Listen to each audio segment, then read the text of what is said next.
Assalamu alaikum, students. Today is our first lecture on Zoom. Walaikum assalam. Okay. Students are joining the Zoom app. So I am seeing that in few minutes I will start my lecture on Zoom app.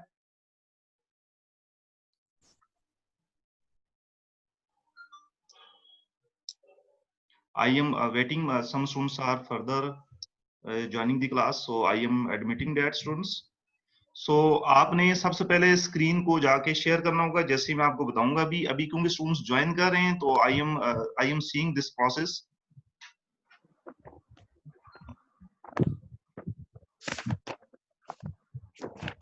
No, we will wait 1 or 2 minutes because further students are joining us, and then we will start our today lecture.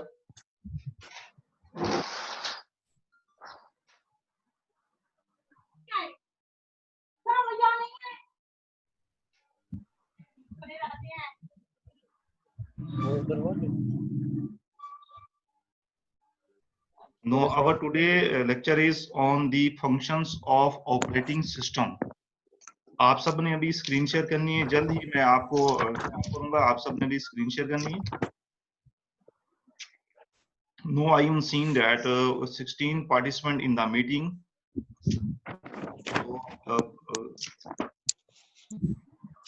Time का ख्याल रखें और जो time meeting का बताया जाए उस पे for every student he should join the meeting on proper time so that we can start our lecture.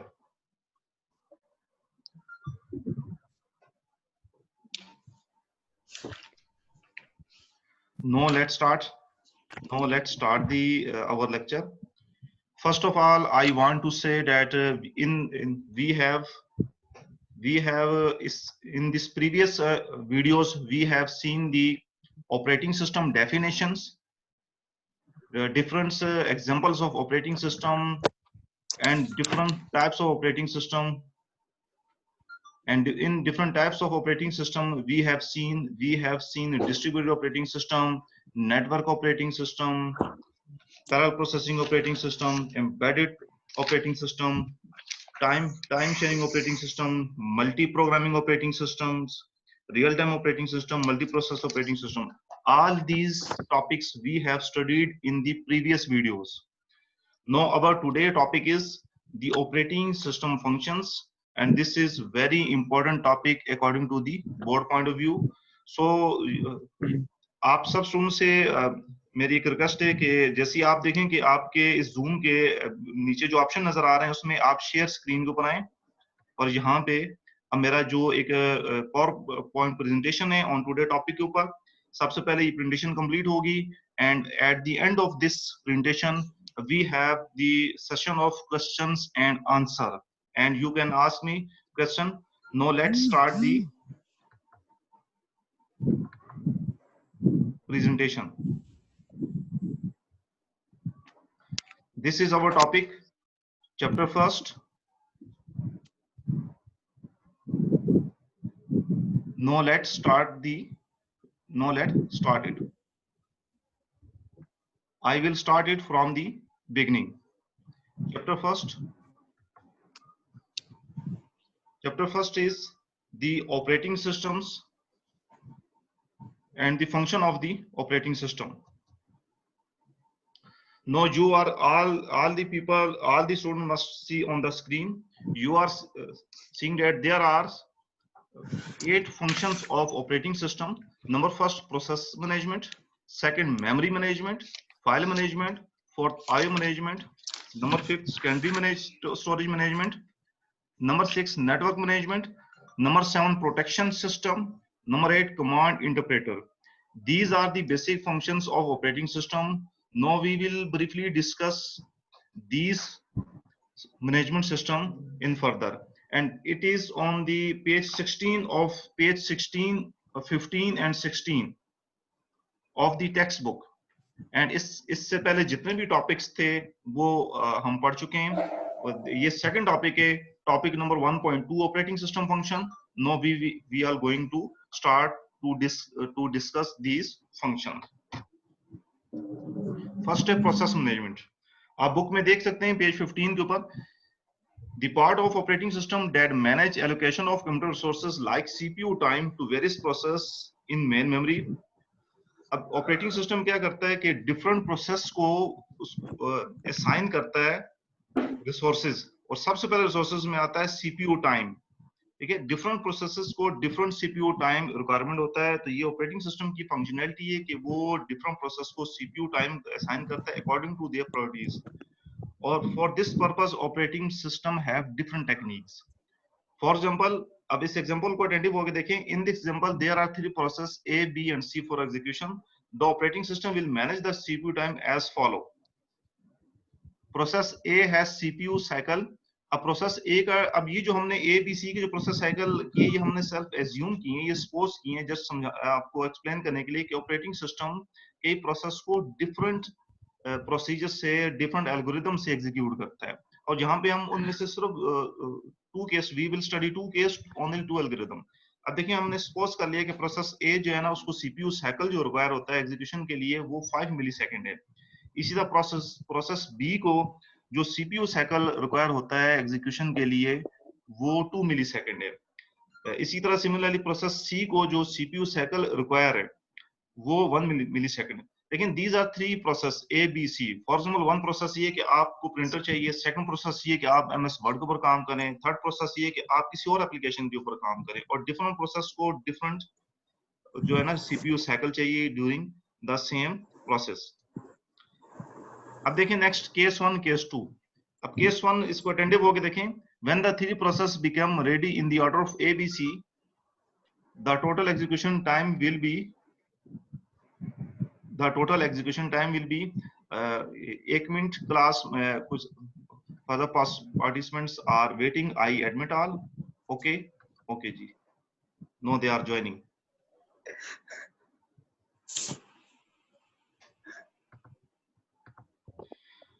let's see case 1। when the 3 process become ready in the order of ABC, the total execution time will be। अब process ए का जो time mention था, आप वो process ए का जो time mention था वो आप देख सकते हैं वो 5 मिलीसेकंड था।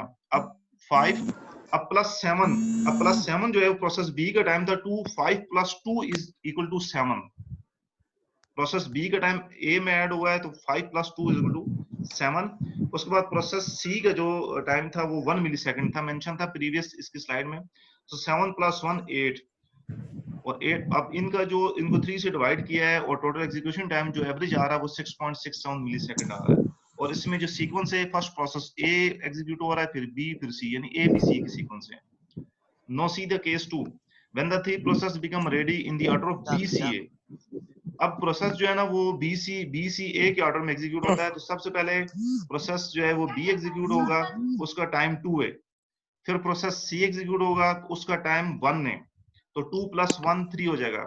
देन प्रोसेस ए एग्जीक्यूट होगा तो उसका टाइम जो है ना वो 5 है, तो 3 + 5 8 हो जाएगा। और जब हम तीनों को ऐड करेंगे और 3 पे डिवाइड करेंगे तो 4.43 मिलीसेकंड। आप ये देखेंगे दोनों केस में दोनों में सिर्फ सीक्वेंस चेंज होने से जो इनकी जो एग्जीक्यूशन टाइमिंग है वो चेंज हो रहा है। ए का जो एग्जीक्यूशन टाइम तीनों प्रोसेस का ए बी सी का जो कंबाइन आ रहा है 6.67 आ रहा है, और केस 2 में जो एग्जीक्यूशन टाइम्स आ रहा है वो 4.43 आ रहा है। इन the above example, in case 2, the operating system will manage the processing more efficiently। The execution time in case 2 is less as compared to case 1। यार हमारे पास आ जाओ यार, आ जाओ जल्दी करो ना। कितना आएगी मेरे को? ये कुछ बैक्स आवाजें आ रही हैं, तो इसको कंट्रोल करें, इसको देखें कि ये साउंड नहीं आना चाहिए। टिकी लगाओ। No next.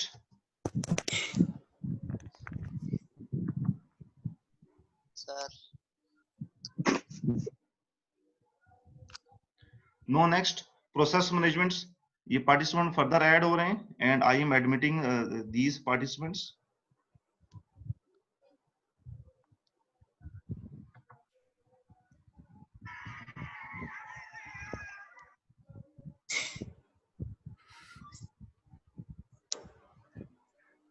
Participant further add हो रहे हैं। Now we will move to the next phase, process. अब देखें कि process management में next thing is memory management. The part of operating system that controls and manage the operation of main memory during the operation of computer. अब memory management में जितनी भी process को memory चाहिए और जितनी मेमोरी फ्री, ये सब ऑपरेटिंग सिस्टम इसको मैनेज करता है. It allocates space to the program that are running in main memory for execution. It keeps track of free memory when the program is closed and update the memory status. बहुत मजा आएगा, आपको मजा आएगा. फिर शरिया हाय हाय हाय हाय, गर्मी बहुत चढ़ गई है. ये स्टूडेंट्स, ये जो आवाजें आ रही हैं बैक साइड से, काइंडली इनको खत्म करें so that we can move forward.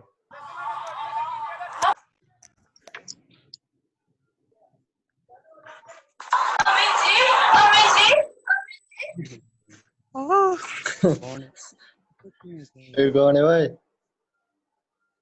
Malik हमारे यार 20 साल मलिक कौन आ अली, गया? क्या बात है? ये मलिक अली भाई स्टूडेंट नहीं, मैं देख रहा हूँ सामने आपको. प्लीज साइलेंस और एक्टिव होके बैठेंगे. हाँ पकड़ लो हाथ में पकड़ लो. ये जो स्टूडेंट डिस्कशन कर रहे हैं ना, इनको मैं यहाँ से ना ब्लॉक कर देता हूँ.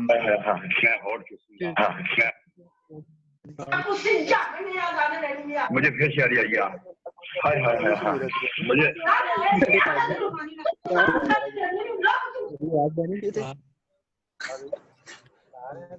सर तो तंग है, क्या कर रहे हैं? गर्मी बहुत चढ़ गई यार. सर ये कौन है? सर जी जो ब्लॉक कर दे, जल्दी से ब्लॉक कर देंगे. सर प्लीज ब्लॉक है. गर्मी बहुत चढ़ गई यार. यार हमारे पास आ जाओ यार, आ जाओ जल्दी करो ना.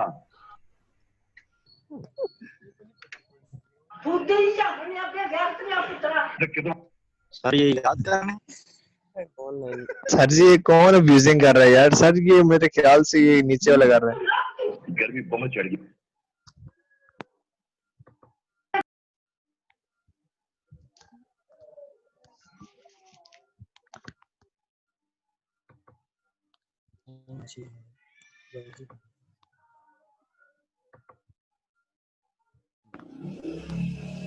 I have mute these participants that are continuously disturbing the class.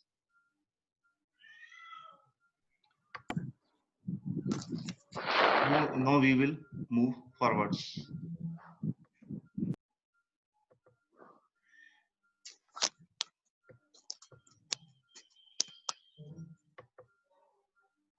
Sir ji ने ब्लॉक कर देना. सर जी हमें तो पढ़ाए ना आप.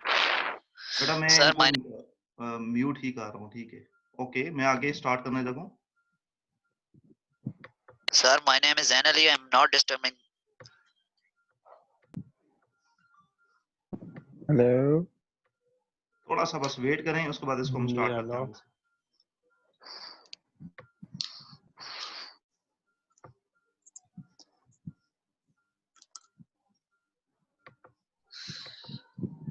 ये रहा, मुझे सर ने कर दिया.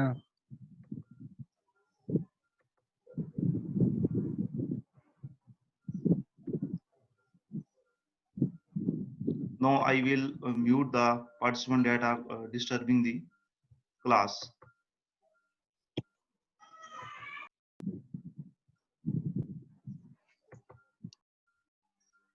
Now we will move forward.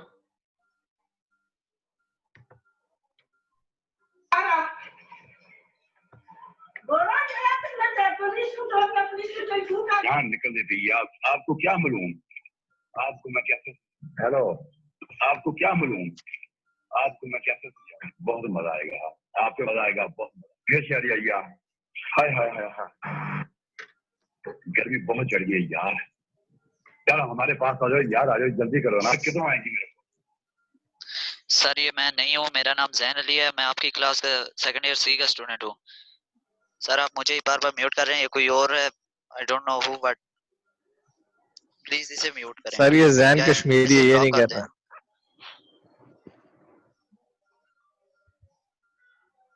Sir जी आप मुझे भी म्यूट कर रहे हैं, मैं भी नहीं, कोई और है. Now let's see the memory management. It allocates space to program data loaded in the main memory for execution, and it keep track of freed memory when the program is closed and update the memory status. It is the responsibility of the operating system for memory यार management. हमारे पास आ जाओ यार, आ जाओ जल्दी करो ना, कितना आएगी मेरे को कर देती है। आपको क्या मालूम।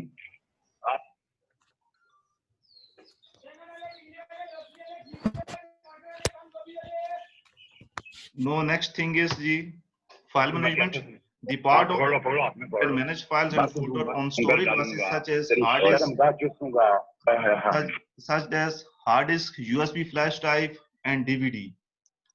Second thing is it allows computer user to perform operations such as creating, copying, moving, renaming, deleting, and searching file and folder. जो फाइल मैनेजमेंट है, फाइल्स को डिलीट करना, फाइल्स को शेयर करना, फाइल को क्रिएट करना, all these things are the responsibility of the operating system.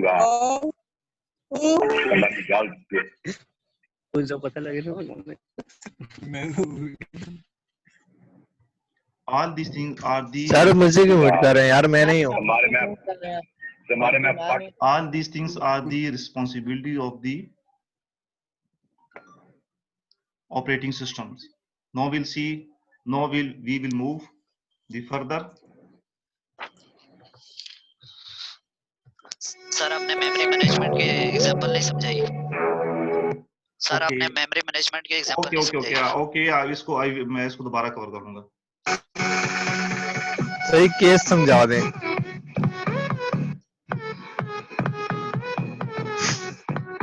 यार please ये जो Okay, कोई भी ऐसे बात कर। यार ये कौन स्टूडेंट से जो बार बार ये डिस्टर्ब कर रहा है क्लास को?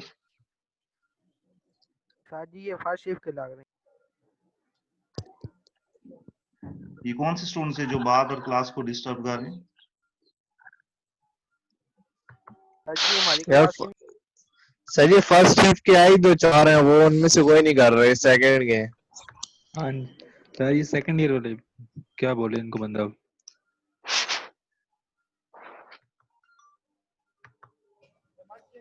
एक भी स्टूडेंट्स को आप थोड़ा सा भी यू कर देना, वो वही प्रॉब्लम क्रिएट करने लग जाता है।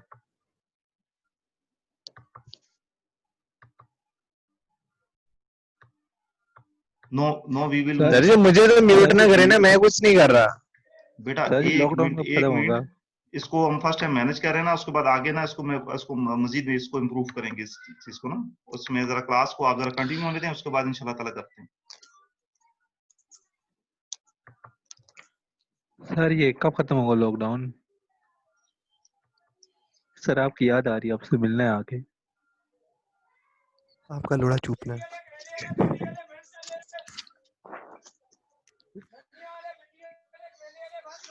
आप मेरी बोर्ड में डालिए।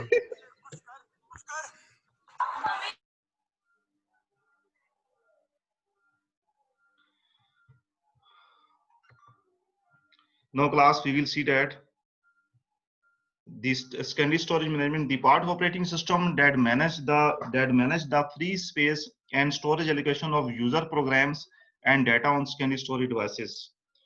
For example, देखिए ऑपरेटिंग सिस्टम मेमोरी को भी मैनेज करता है और ऑपरेटिंग सिस्टम जो है secondary storage को भी मैनेज करता है। ठीक है, जो आप अभी बच्चे पूछ रहे थे एग्जांपल की, उसमें ये कि ऑपरेटिंग सिस्टम ये क्या करता है कि it keeps track of freed memory के जो प्रोसेस रिक्वायर होता है। तो ऑपरेटिंग सिस्टम देखें, एंड्रॉइड में भी ऑपरेटिंग सिस्टम देखते हैं कि जब आप कोई नया सॉफ्टवेयर इंस्टॉल कर होते हैं या नया गूगल प्ले से इंस्टॉल कर होते हैं, तो वो ये क्या करता है कि अगर मेमोरी फ्री स्पेस अवेलेबल है तो वो उसको इंस्टॉल करेगा, नहीं तो आपको मैसेज कर देगा कि इसमें मेमोरी फ्री स्पेस अवेलेबल नहीं है, इसको फ्री स्पेस आप सबसे पहले जो है ना वो उसमें करें, उसके बाद स्पेस फ्री करें, उसके बाद इंस्टॉल करेगा। तो all these things are done by the operating system.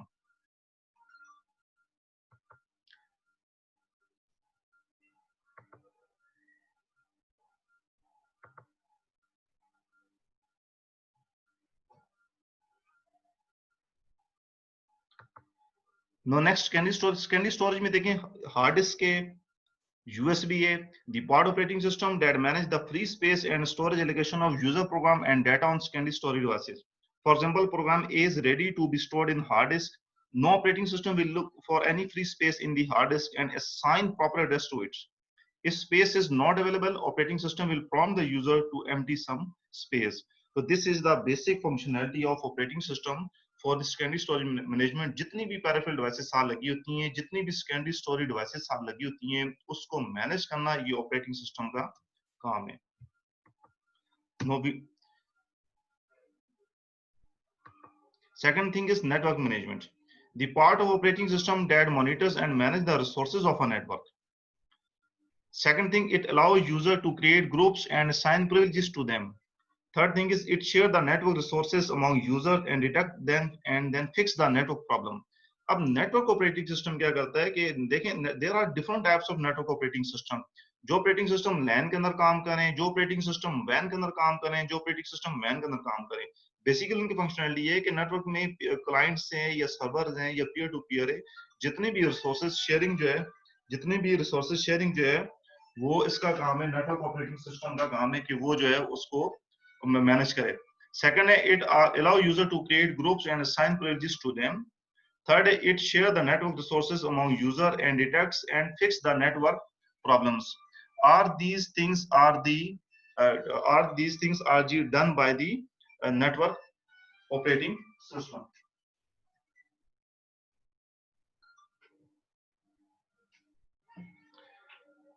Now we'll move to the next topic, next slides.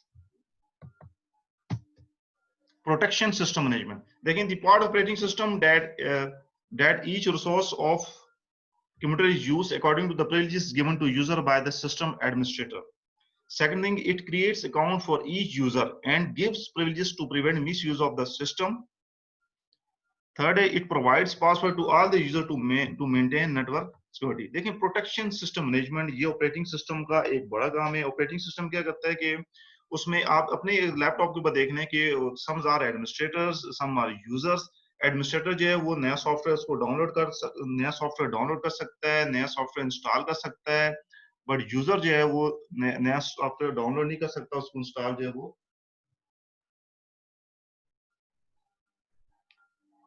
नहीं कर सकता. Okay,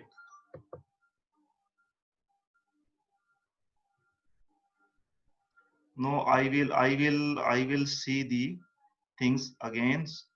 I will start from the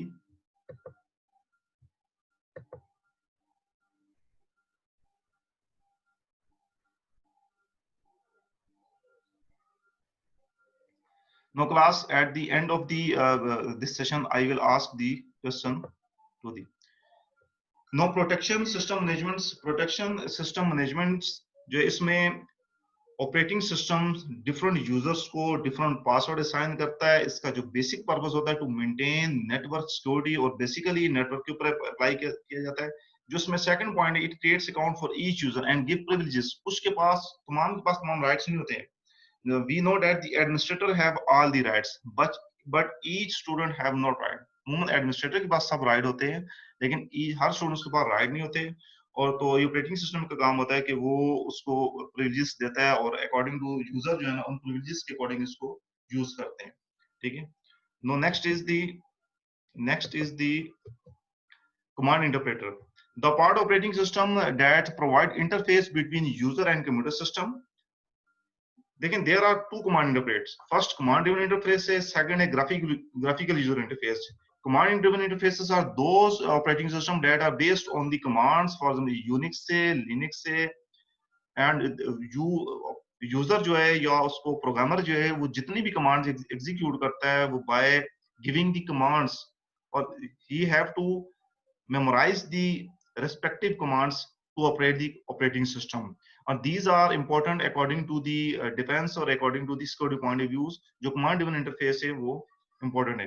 Second है graphical user interface. Graphical user interface में graphics होते हैं, icons होते हैं, और these are important according to the customer needs. किसी जगह पे आपको graphical user interface operating system चाहिए होता है, तो all these things are basically managed by the core of operating system. For example, Windows operating system use the cmd.exe file as command interpreter.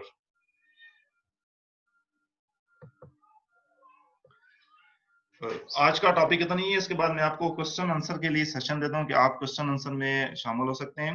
These are the general instruction for all the students. सबसे पहले ये कि you should have to install any sound booster application from Google Play Store. आप कोई sound booster application install कर लें ताकि जो भी आप वीडियो चला रहे हैं तो उसकी जो आपकी जो साउंड है वो इन लार्ज और आपको समझ आ सके। सेकंड थिंग इज कि ये जो लेसन वीडियोस है आज का भी टॉपिक से, these lesson videos are also uploaded on my YouTube channel. इन्हीं वीडियोस को मैं अपने यूट्यूब चैनल पे भी अपलोड कर देता हूँ, तो इसलिए वहां से भी आप इन वीडियोस को बार बार देख सकते हैं। थर्ड थिंग इज कि आपने इस टॉपिक को जो मैंने आज को आपको एक्सप्लेन किया है, आपने इसको समराइज फॉर्म में आपने इसको नीट कॉपी के ऊपर लिखना है और आपने इस टॉपिक को पेपर पॉइंट ऑफ व्यू से तैयार करना है। ठीक है, इसके साथ एक और टॉपिक है पेज 14 पे, what is the difference between single user operating system and multi user operating systems. तो मैं आपको इसका डिफरेंस भी क्लियर कर दूं कि सिंगल यूजर ऑपरेटिंग सिस्टम्स वो होते हैं जिसमें एक वक्त में एक ही जो है यूजर जो है वो उसको एक वक्त में एक ही यूजर उसको यूज करता है। For example, one person to operate the computer at a time non a single user operating system. आपके जो पीसीस के ऊपर कंप्यूटर सिस्टम इंस्टॉल हैं, जो आपके लैपटॉप के ऊपर इंस्टॉल हैं, ठीक है, जो आप घरों में यूज कर रहे हैं, अब वो बाय सिंगल यूजर होते हैं। और एज कम्पेयर टू जो मल्टी यूजर ऑपरेटिंग सिस्टम होते हैं, the user on different terminals on computer use the resources of single central computer. के डिफरेंट टर्मिनल्स पे यूजर बैठे होते हैं, माइक्रो कंप्यूटर्स पे, मेन फ्रेम पे, और under the domain of a single central processing unit वो सब काम कर रहे हैं, और जो है ना वो मल्टी यूजर कहलाता है। these are used generally these are used for the defense or organization. It is also used on server in business and other office where many users have to access the same application software and other resources. तो ये example of multi user operating systems जो है उनकी जो examples हैं उसमें Unix से, Linux से, विंडोज 2000 से ऑनवर्ड है, and the max operating systems हैं। So these are the importance. What is the difference between single user operating system and what are the difference between the multi user operating system? तो अब मैं आपको दोबारा summarise बता दूं कि जो सिंगल यूजर ऑपरेटिंग सिस्टम्स हैं उसमें वो single person at a time use करते हैं। जो मल्टी यूजर ऑपरेटिंग सिस्टम्स हैं, अच्छा ऐसा नहीं हो सकता कि एक ऑपरेटिंग सिस्टम वो सिंगल भी मल्टी भी नहीं। चीज operating system are design for different purpose. Multi user operating systems हैं वो मल्टीपल उसको यूजर यूज कर सकते हैं, 100 यूजर यूज कर सकते हैं, वो डिफेंस में यूज होते हैं, वो बिजनेस में यूज होते हैं, और उनकी जो बड़ी एग्जांपल है वो यूनिक्स, लिनक्स, विंडोज 2000 है, लेकिन इनका वो वर्जन यूज होता है जो मल्टी यूजर ऑपरेटिंग सिस्टम के लिए क्रिएट होता है। इसी तरह मैं आपको ब्रीफली बता देता हूँ जो हमने जो आज पढ़ा है जी, दी ऑपरेटिंग सिस्टम फंक्शंस। उसमें जो ऑपरेटिंग सिस्टम फंक्शन में प्रोसेस मैनेजमेंट है, मेमोरी मैनेजमेंट है, फाइल मैनेजमेंट है। ठीक है, प्रोसेस मैनेजमेंट ये कि ऑपरेटिंग सिस्टम तमाम प्रोसेस को मैनेज करता है कि किस प्रोसेस को सीपीयू रिसोर्सेज चाहिए, किस प्रोसेस को हार्ड हार्ड डिस्क चाहिए, किस प्रोसेस को प्रिंटर चाहिए। All these things are done by the operating system. Second है मेमोरी मैनेजमेंट कि ऑपरेटिंग सिस्टम डील करता है किस प्रोसेस को रैम चाहिए, किस प्रोसेस को हार्ड डिस्क चाहिए, किस प्रोसेस को कितनी रैम चाहिए, रैम का कितना पोर्शन चाहिए, according to priorities of the process. तो ऑपरेटिंग सिस्टम जो है उसको डील करता है। Third thing is the file management के मेमोरी मैनेजमेंट के बाद फाइल मैनेजमेंट के फाइल्स की क्रिएशन, फोल्डर की क्रिएशन, इसी तरह अगर कमांड रिवन है उसमें डायरेक्टरी की क्रिएशन, ये तमाम चीजें जो है वो ऑपरेटिंग सिस्टम जो है वो डन करता है। इसके बाद next thing is the IO managements के जितने भी इनपुट आउटपुट उसमें होने, जितने भी इनपुट आउटपुट्स पेरिफेरल डिवाइसेस साथ अटैच हैं, उनकी वर्किंग, उनकी फंक्शनैलिटी जो है वो ऑपरेटिंग सिस्टम उसको मॉनिटर करता है और उसको चेक करता है कि whether they are working properly और नॉट, और किसी भी प्रोसेस को कंप्लीट करने के लिए कौन कौन सी डिवाइसेस चाहिए। फॉर एग्जांपल आप प्रिंट की कमांड देते हैं और प्रिंटर साथ अटैच नहीं, तो ऑपरेटिंग सिस्टम मेंशन करेगा कि जी आप जो है वो प्रिंट की कमांड दे। इसी तरह secondary storage management, secondary storage management में जितनी भी आप सेकेंडरी स्टोरेज है, पेरिफेरल डिवाइसेस है, यूएसबी फ्लैश ड्राइव है, जितनी भी सेकेंडरी स्टोरेज डिवाइसेस है उन सबको जो है ऑपरेटिंग सिस्टम मैनेज करता है, और ये ऑपरेटिंग सिस्टम का काम है कि उनको जो है वो चेक करे कि वो कैसे काम कर सकते हैं। ठीक है, इसके बाद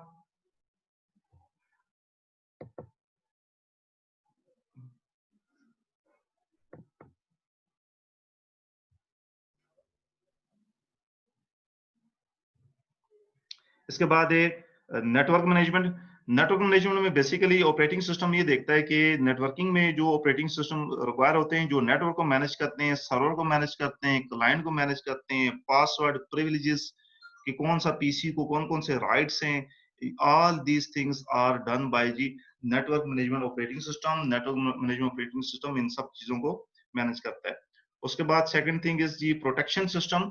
प्रोटेक्शन सिस्टम में ये कि ऑपरेटिंग सिस्टम डिफरेंट लेवल पर पासवर्ड, डिफरेंट लेवल पर प्रिविलेजेस जो है वो असाइन करता है डिफरेंट थिंग्स को, और उन सब चीजों को ऑपरेटिंग सिस्टम जो है वो मैनेज करता है। उसके बाद एक कमांड इंटरप्रेटर में भी ऑपरेटिंग सिस्टम जो है वो चेक करता है कि ये ग्राफिकल यूजर इंटरफेस है या कमांड इंटरफेस है। और ऑपरेटिंग सिस्टम जो है, जो ग्राफिकल यूजर इंटरफेस है जिसमें ग्राफिक्स है, आइकन्स हैं, तो ऑपरेटिंग सिस्टम उसको मैनेज करता है। आपने ये फंक्शंस, क्योंकि ये बुक में पेज नंबर 15, 14, 15 और 16 पे 14, 15, 16 और 17 ये आपके टॉपिक 1/2 कंप्लीट है। ये 3 पेज आज हमने स्टडी किए हैं, ये मैंने आपको इसको ब्रीफली एक्सप्लेन कर दिया है। अब आप you all students are required to learn this topic.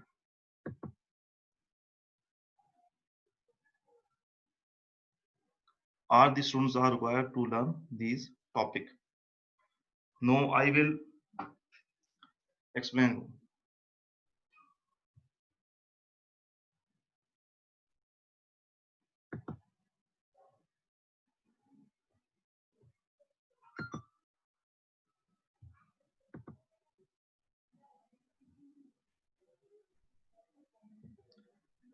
Students, आपने टॉपिक ये पेज 16, 14, 15, 16, 17 ये 4 टॉपिक 1/2 कंप्लीट मैंने आज आपको इसको ब्रीफली एक्सप्लेन कर दिया है। अब आपने इस टॉपिक को तैयार करना है, ठीक है, और बुक में से ही आपने इसको याद करना है according for the paper point of view. और इसकी वीडियोस भी मैंने इसकी वीडियोस भी कर दी है। इसकी मैंने वीडियोस भी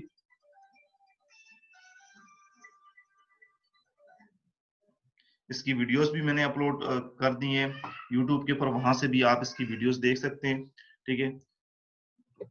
no, I will come to the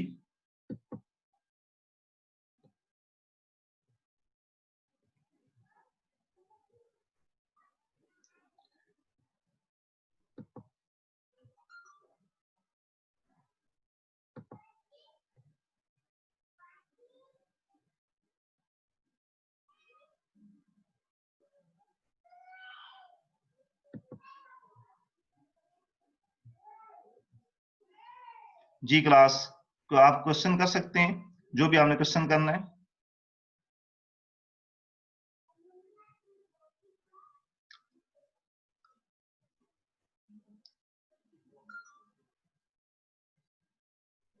any question recording to the topic. आपको जो भी आपने टॉपिक पढ़ा है, आप इसमें जो भी आप क्वेश्चन करना चाहे आप क्वेश्चन कर सकते हैं। I have unmute all participant.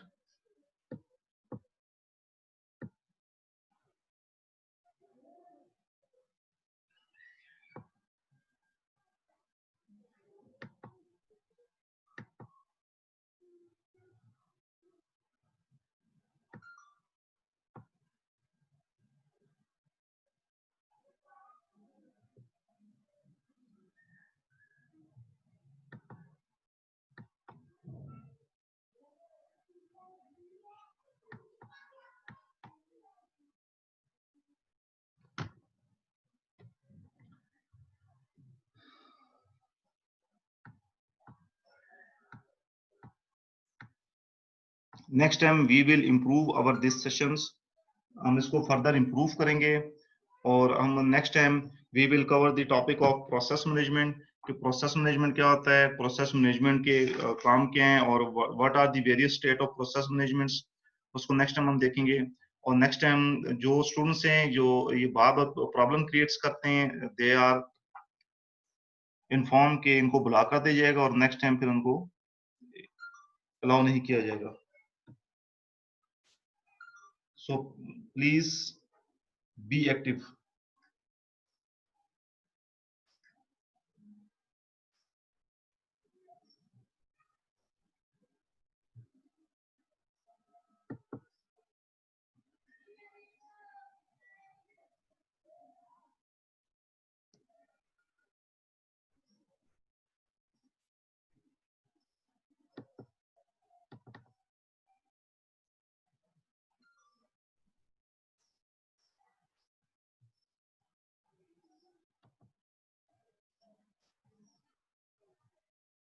18 participants today. 18 participants have joined. 18 students have joined our class.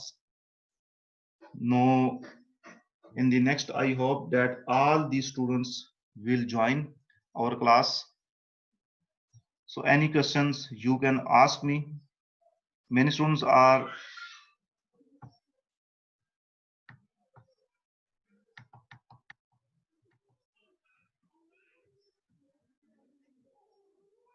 जी अहमद वलियक।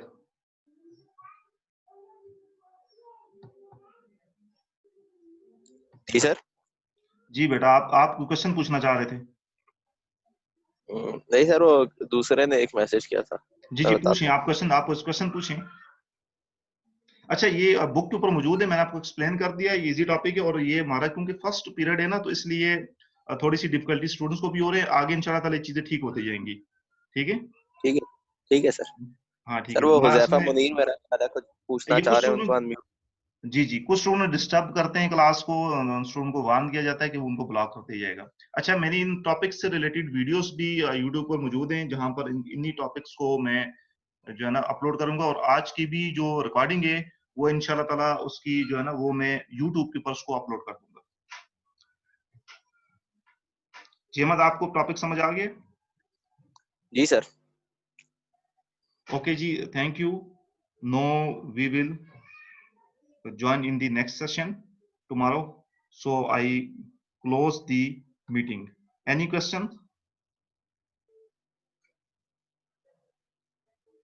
मैंने सबको अनम्यूट किया है, वो क्वेश्चन नहीं पूछ रहे। जी अहमद, एनी क्वेश्चन?